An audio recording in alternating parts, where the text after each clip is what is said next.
So I get home from work today and I see something sitting on my step. What is it?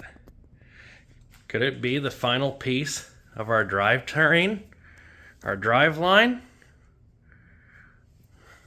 I cut the plastic tape off.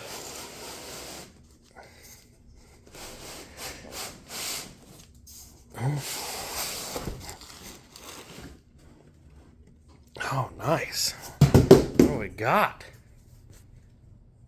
What is it? Packaged nicely.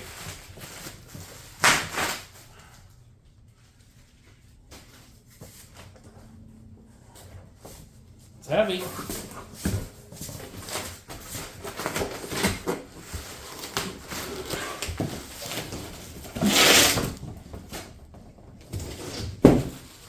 It's always nice to see a company that believes in their product, packages it nicely.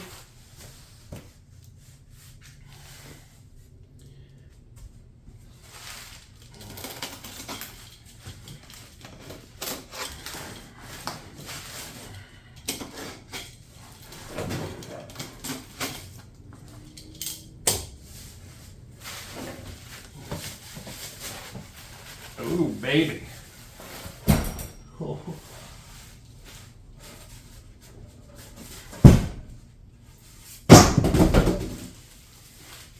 Look at that.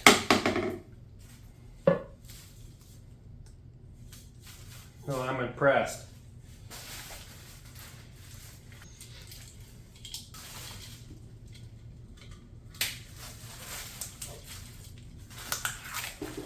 Try not to slice my arm in half here.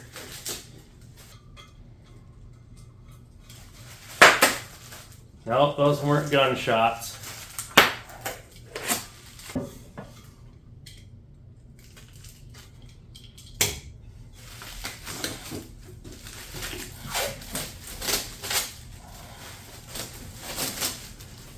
There she is.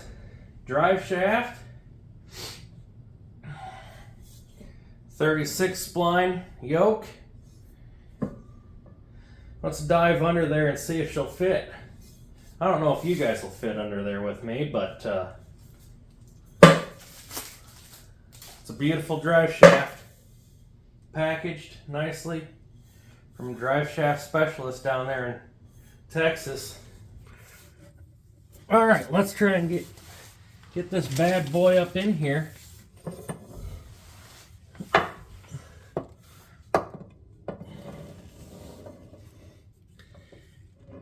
I know it's going to be tight.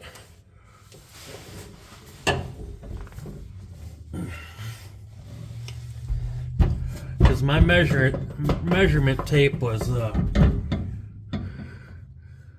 we're pushing everything that we could do here in all the areas.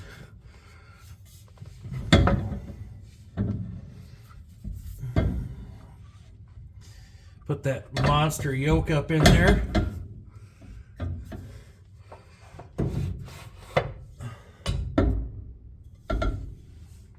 Got that slid in. That looks pretty good. Holy smokes. I don't know if you guys can see up in there. Hold on.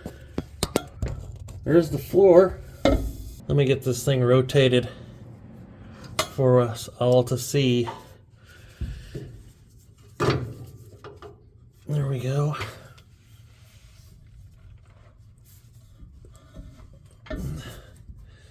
There's literally a ½ inch of clearance between the floor and that shaft. Just a finger's worth. A Wilma finger do. Wow. Ooh, baby. This is getting exciting. Let me bring you back here.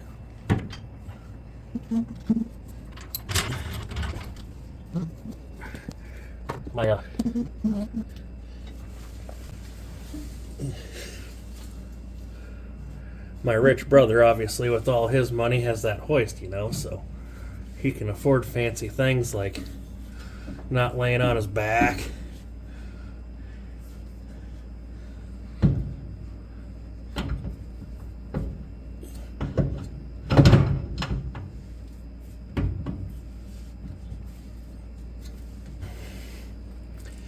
Now I wish I could tell you guys all the details that went into making this drive shaft, but old Craig down there, drive shaft specialist, really went above and beyond to make sure that this thing was going to fit. Even during the hurricane, he called from his own personal cell phone, wanted to make sure all the details were correct, because, you know, comebacks, you don't necessarily want to come back unless you're a sports team, and then obviously comebacks are what you're aiming for. But boy, I'll tell you what, this is a piece of art here. And I understand, guys, it's just a drive shaft, but I mean, gotta see where I'm coming from. Look at this all buttoned up in here. This is really cool because this is like the last part of the drivetrain that we have to fool around with. We did the rear end together, we did the transmission together,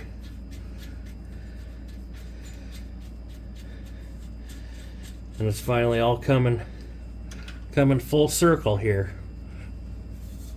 So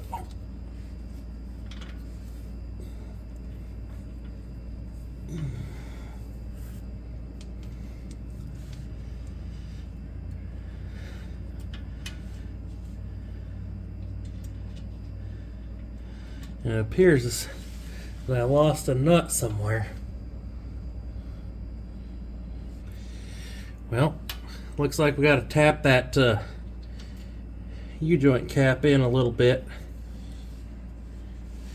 but otherwise, let's take a look at it. Looks good here, all the way around. Sits down in the cap. Yep, right there. A little cockeyed, like I said, but we'll tap it into place.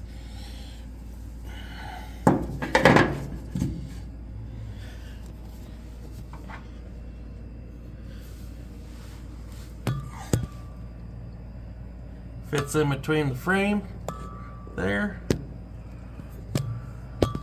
Narrowly misses the bottom of the cab by an inch.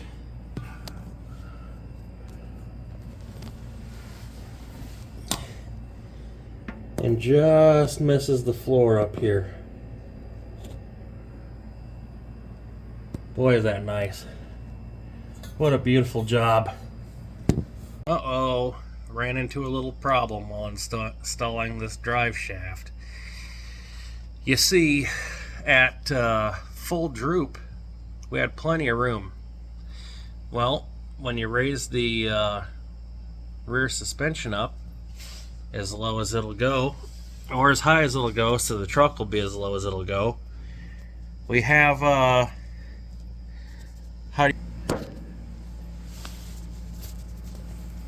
little interference problem with the bottom of the cab. So how do we solve that?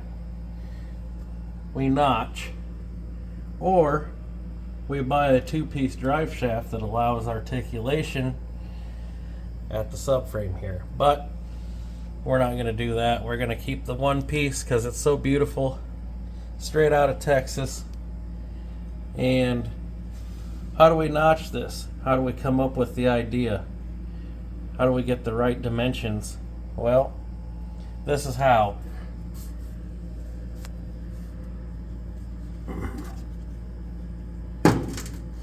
So we want to make sure that we have plenty of clearance on both sides of the drive shaft.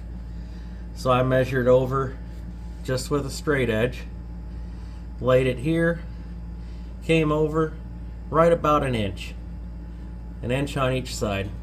I just used the frame as a flat reference and the drive shaft as the other, and come up with a number.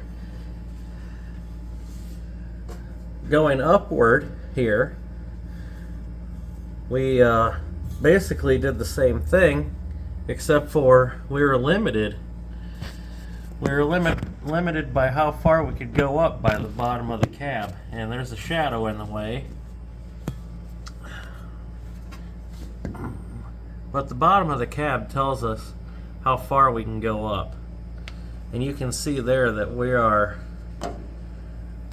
almost into the floor. So what's that tell us? Well, it tells us we need to make a cut and we need to make a template to do so. So what do we know? Well, we know three things. We know the distance across, and we know the height that we're going to cut from here up to here. So that's going to be called a 3-point circle. So let's go ahead and figure out what we can figure out. Okay, so we took our measurements and we're 2 3/4 off one side of the drive shaft from center line, 2 3/4 off the other side. So we have a width of 5.5. We're going to go ahead and cut up 1.5 inches. So we have 3 points. So if you think of things like we were taught when we make a graph, X and Y, we have positive X 2.75, we have negative X 2.75, and we're going up 1.5 inches. Okay, so how do we go ahead and figure out what our arc's going to be? How do we figure out all these things? What's our length?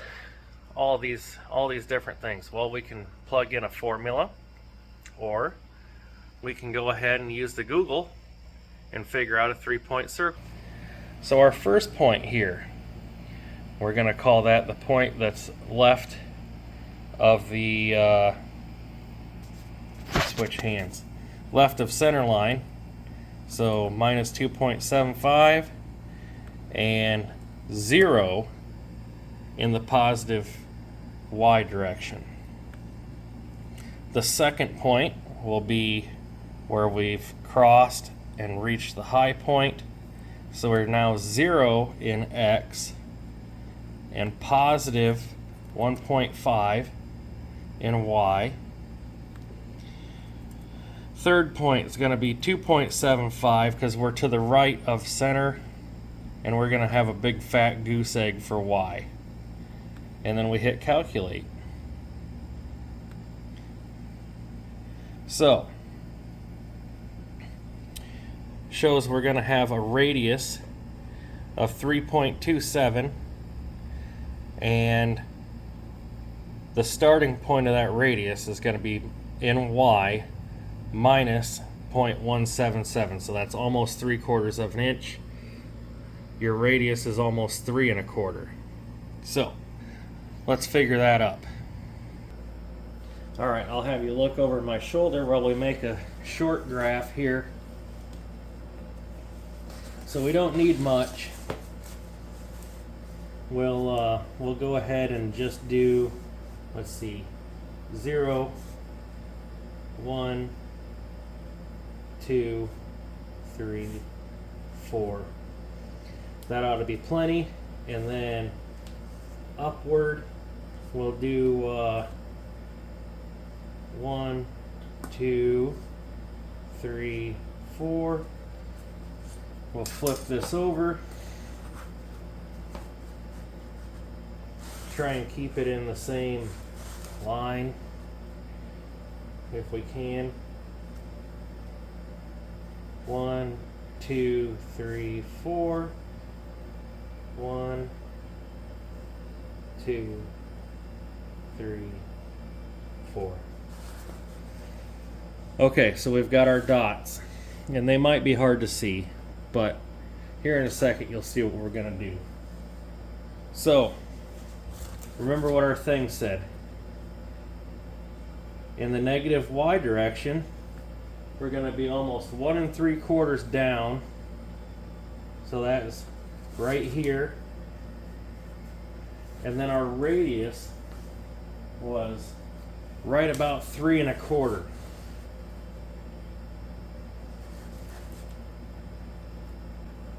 That puts us right in this area here. Now, we'll have to get our string.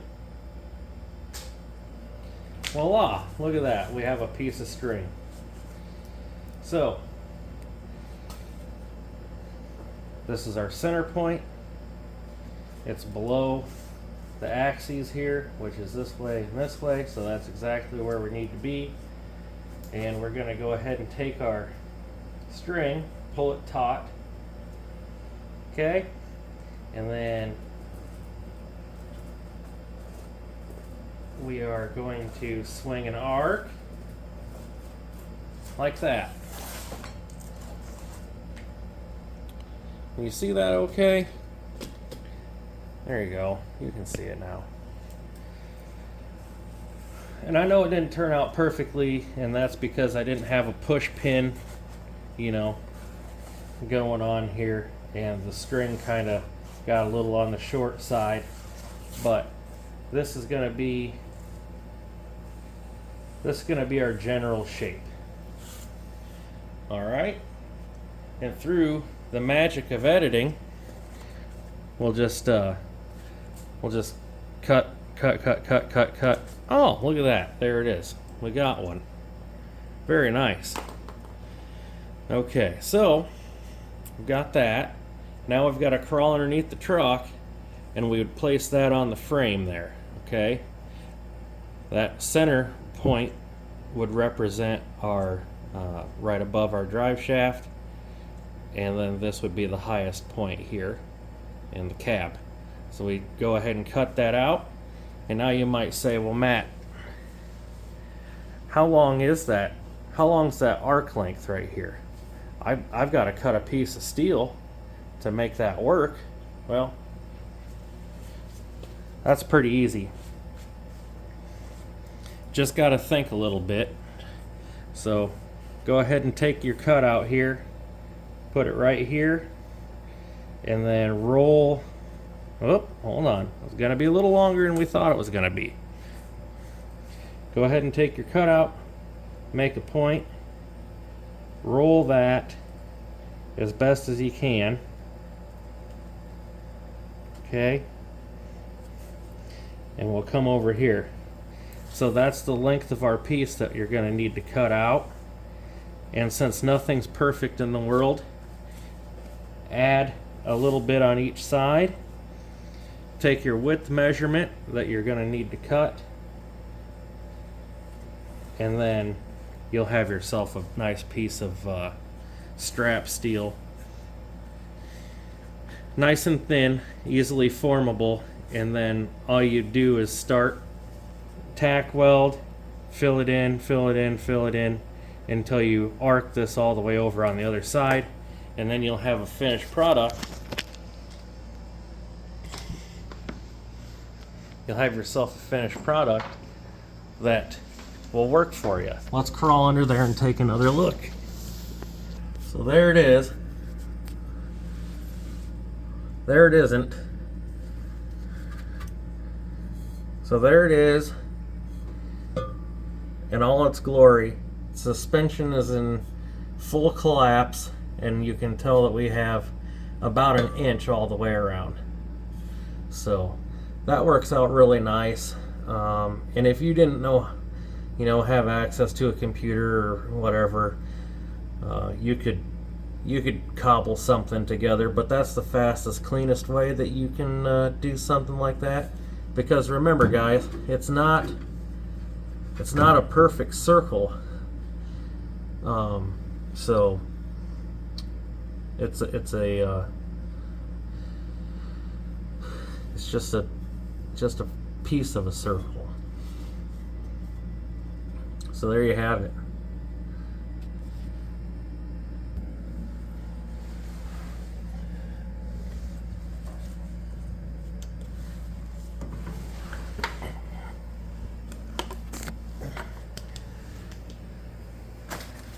So I hope you guys enjoyed that quick little dry shaft video there. I'm really happy about that. That's one of the last components that I needed to get this truck going. And next up will be the fuel system. We'll have a good video on that, and then we'll keep on charging forward until this bad boy behind me is throwing flames out the tailpipes. Well, maybe we won't be doing that, but it'd be fun nonetheless. So thank you for watching. We appreciate each and every one of you that checks in with us Fridays at 4. And until next time, thanks for watching.